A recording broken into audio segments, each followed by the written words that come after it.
What if tons and tons of pizzas placed on the ground vanished without a trace? What happened to all the pizzas? That was the question lingering in the minds of the American soldiers. Mr. Toastmaster, fellow Toastmasters, and welcome guests. Ibn Battuta, a famous Moroccan traveler, once said, "Traveling, it leaves you speechless and then turns you into a storyteller. Except that this story had to be shared more often than not." Way back in the 1960s, Vietnam was primarily an agrarian country, as against America, which was fully nuke-equipped. Pretty bad odds. Nah, but the Americans didn't stand a chance against the Vietnamese intelligence. Hope for them was in the most unlikeliest of the forms, the Quichi tunnels. Now, when I heard about this, I immediately backpacked. In spite of all the travel fatigue, the elaborate immigration rituals, I wasn't disappointed. I reached my destination, the Ho Chi Minh City of Vietnam. I even reached the destination well before my time. And aha, there he was, my travel guide. A short, stubby, smiling man who introduced himself as Wong. And he was going to take me through this tour of Quichi tunnels. As we walked on inside the tunnels, the paltry path ahead was pitch dark. It felt as if everything suddenly disappeared and the whole world has just closed in and it had become a very small place. I felt like a blind bat.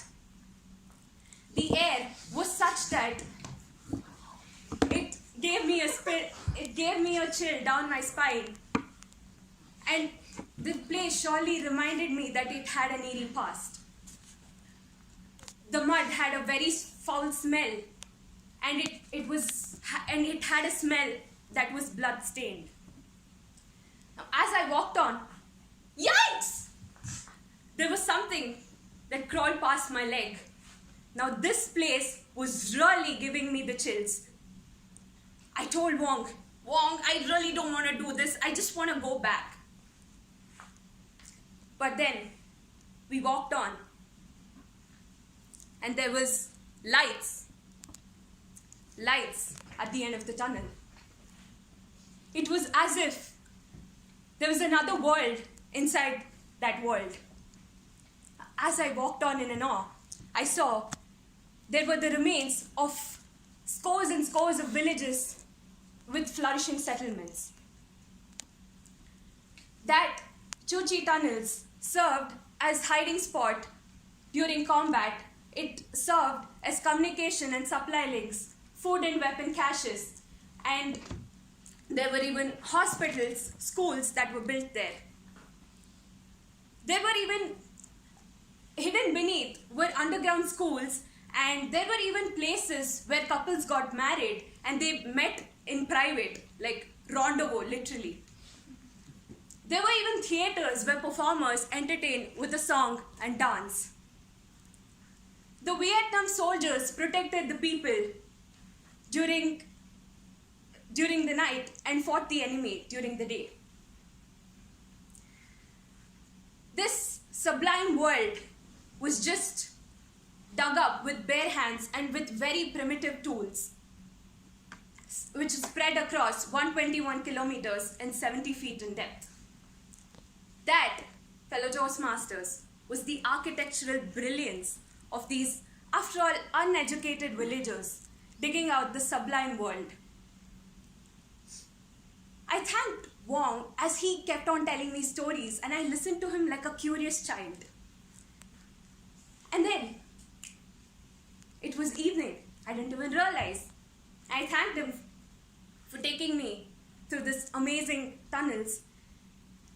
And as I was pondering about what I had seen today, I recollected that this sublime world wasn't so sublime after all. Now, what really forced the Vietnamese to stay under such harsh conditions? Let me paint the picture for you. Have you ever seen the sky catch fire? No, I'm not really talking about the fireworks, but I'm talking about something called napalm. Napalm is something, it is like the death incarnation himself, and he's there to engulf the earth. It was 8th June 1972. The napalm was dropped on Ho Chi Minh City. The casualty was unspeakable. Thousands and thousands of people lost their lives. Children ran naked on streets to save themselves from the flames of the napalm. Now, the mighty nosy nations think that they can really use war as a means to justify the torture, subjugation, and killing of innocent people, and they are left to bear the wounds of the war.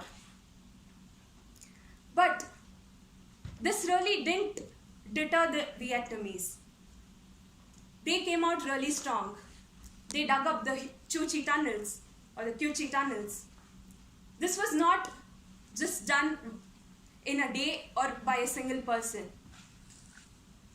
People toiled for it. The entire sisters and brothers of Vietnam toiled for it, and some who could not even live to see it completed. You know, there was darkness just for a minute, right? Imagine living like that for, say, a day, or maybe even a week, or probably a year. What about 25 years? That is what the Vietnamese sacrificed to come where they are today. From standing tall to hiding underground, from a GDP of literally nothing to 20,000 US dollars today. And of course, it's one of the favorite holiday destinations. Vietnam has seen it all. Now, whenever you trip off a cycle, or probably you're feeling really disappointed that something that's not going your way, just imagine what the Vietnamese have been through to reach where they are today. It's rightly said, tough men create good times. Good times create weak men. Weak men create tough times. And tough times create tough men. Only tough times create the toughest of the men. Over to you.